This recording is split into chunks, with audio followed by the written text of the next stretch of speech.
next week. Okay, guys, 5.7, quadratic formula. So, quadratic formula starts in standard form. We have ax squared plus bx plus c, and this differs from completing the square because we want the whole thing equal to 0. So quadratic formula won't work unless the whole thing is equal to 0. Okay, so it's a little bit different than completing the square.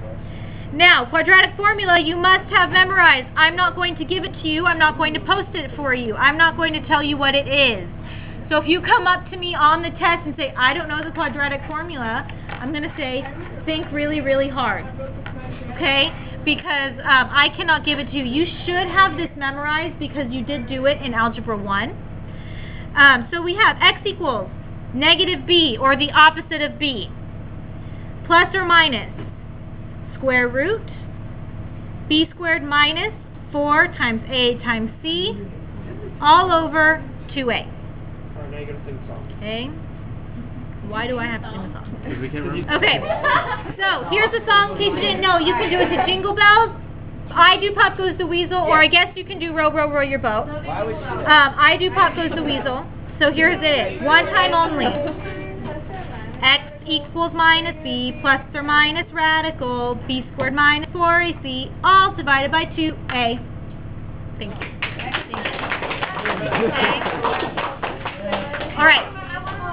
So one tip that we have is we use quadratic formula or completing the square to solve quadratic equations that are not factorable, meaning you can't use diamond method, there's not a GCF to pull out, or you can't use bottoms up.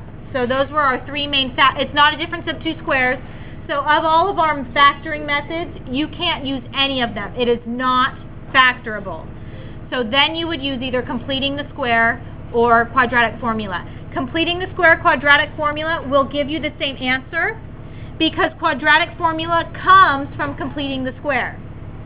Okay, so we get quadratic formula by taking this guy right here, the standard form, and completing the square. That's where quadratic formula comes from. So could you use this for like every one of them? Even if diamond works? Yeah, good question. So you will get the same answer regardless. So even if you can factor it and diamond method works, which actually example 1 you can use quadratic formula and you will still get the same answer. So you could go to quadratic formula every single time. It's just that diamond method is a little bit faster if you can do it. So quadratic formula completing the square are mostly for when we can't factor. Remember that the equation must be equal to 0 to use quadratic formula. You will get the same answer whether you complete the square or whether you use quadratic formula. However, on the test, there are 2 free response questions. One asks you to complete the square. One asks you to use quadratic formula. If you do not follow instructions and use the method that the test tells you to, you don't get any credit at all, even if you get the right answer. Okay, so you have to be able to use both of them. Alright? Otherwise, if they don't specify, you can use whichever one you want. Okay? I don't care which one you use, whatever you're comfortable with. There are 2 questions where they specifically tell you completing the square and quadratic formula. So those are the only 2 where you can't choose. Got it? Quadratic formula is equal to 0. Completing the square is when we're filling in the blanks. Okay? So let's use example 1. We have x squared plus 12x plus 32 equals 0. The whole thing's already equal to 0, so we're good. This one actually is factorable. We could use diamond method on this. What are 2 numbers that multiply to 32 and add to 12? 8 and 4. So that would give us x plus 8 times x plus 4 equals 0. And then what would my answer be? Negative 8 and negative 4. So let's use quadratic formula and see if we get the same thing. Okay? So quadratic formula is x equals negative b. What is b? 12. Remember, if b is already negative, we have negative a negative, so that's going to make it positive. So this sign stays there all the time. You just plug in whatever b is. Plus or minus. Make a big square root B squared, so 12 squared, minus 4 times A. What's A, guys? 1. What's C? 32. All of that is over 2 times 1. Oh, yeah. A. Okay, so now this should be the first step every time you use quadratic formula. I want to see you plugging everything in. After that, I always simplify inside the radical first. So that is going to be x equals negative 12 plus or minus. 12 squared gives me 144. And negative 4 times 32 gives me negative 128. You may use a calculator. However, I still need to see every single step. So please do not write this down and then give me an answer because you plugged it all into the calculator. I want to see that you know what 12 squared is, that you could get this one, and that we are dividing by 2 times 1, which is 2. So I still need to see every single step. Okay, that gives me x equals plus or minus square root. 144 minus 128 is 16, all over 2. Yeah, over 12. Oh, 12. Oh my gosh, thank you. Negative 12 plus or minus. Whoa. Don't you divide that by 2? No, because this is plus or minus. So we have to keep it all together first. Plus 12. Yeah. The 12 divided by 2? We can't do that because it's all together. If it was separated, we could. But right now we're keeping it all together. So that's x equals negative 12 plus or minus, what's the square root of 16? 4 over 2. So the boys asked a really good question. They said, could we reduce negative 12 and 2? The answer is no, because negative 12 is attached to that square root by a plus or a minus. So we would have to either reduce the whole thing or we can't reduce any of it. Okay? So my suggestion is that you get it as far as you can and then see if everything reduces. So see now how I have negative 12 and 4? I could reduce everything by 2. But it's actually going to be a little bit easier if we just keep going. So that's going to be negative 12. We have two answers here. Negative 12 plus 4, which is negative 8 over 2. And negative 12 minus 4, which is negative 16 over 2. So I split up, this is plus or minus, so negative 12 plus 4 over 2, and negative 12 minus 4 over 2. So we got two answers. So x equals negative 4 and negative 8.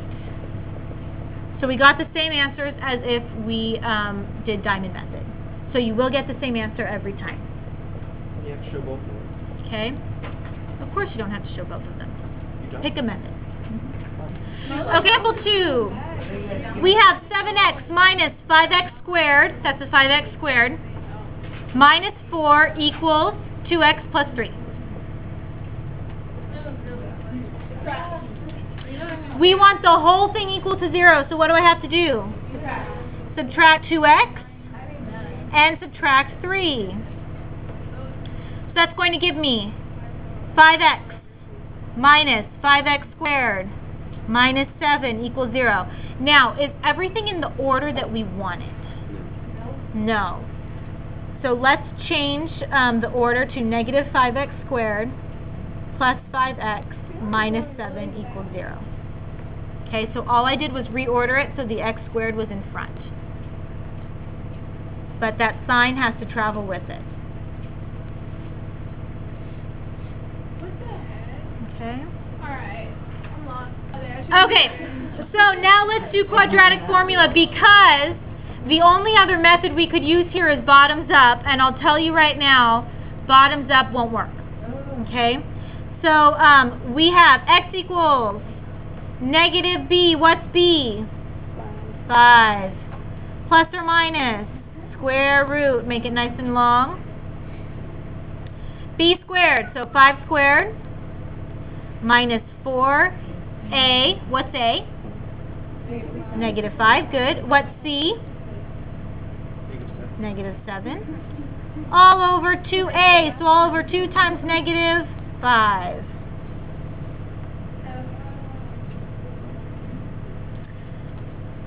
So that's x equals minus b, or negative 5, plus or minus square root.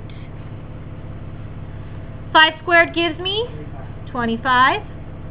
Negative 4 times negative 5 gives me positive 20 times negative 7, negative 140. All over negative 10. Please do not start reducing stuff yet. So that's x equals negative 5 plus or minus square root.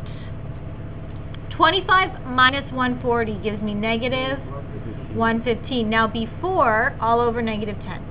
Before, this would have not been allowed, right? We would have stopped. What can I do now? Take out the I. Is there anything else we can take out? I have a question. Okay, so that's negative 5 plus or minus I root 115, because there's no perfect squares inside 115, all over negative 10. Okay. Now the reason why you cannot start simplifying stuff here. So leave this written down. Don't put your notes away yet. I'm going to show you something. Negative 5 plus or minus I root 115 all over negative 10. A lot of you are going to try to do this. That's 1, that's 2, so my answer is 1 plus or minus I root 115 all over 2. That's not allowed because you only simplified part of it. Because really, what is this? If we were to separate it, it would be I root 115 all over negative 10. This one does simplify to 1/2. Does this one simplify at all? So it would still be plus or minus I root 115 over negative 10. Okay, so you cannot just simplify part. You either have to simplify the whole thing or none of it. The one thing we can simplify here, not the I, is the negative. Because take a look. We have negative 5 over negative 10. A negative over negative is a positive. And then let's look at this. This is a plus or minus. So, this little part right here would be I root 115 over negative 10. And negative I root 115 over negative 10. This one would stay negative, and that one turns into a positive. So we still have a, So we still have a positive and a negative in there. Does that make sense? So plus and minus covers all situations. So what we can do is we can simplify the negatives here to make 5 plus or minus I root 115 all over positive 10. So we can simplify the negatives only because, since this is a plus or minus, it covers all our bases. So it covers the positives, it covers the negatives. If we divide by negative, we still have a positive and a negative, so we're good to go. Does that make sense? Okay, I think that's enough on quadratic formula, yeah? It's the same thing over and over, so as long as you know how to plug it in, you should be good.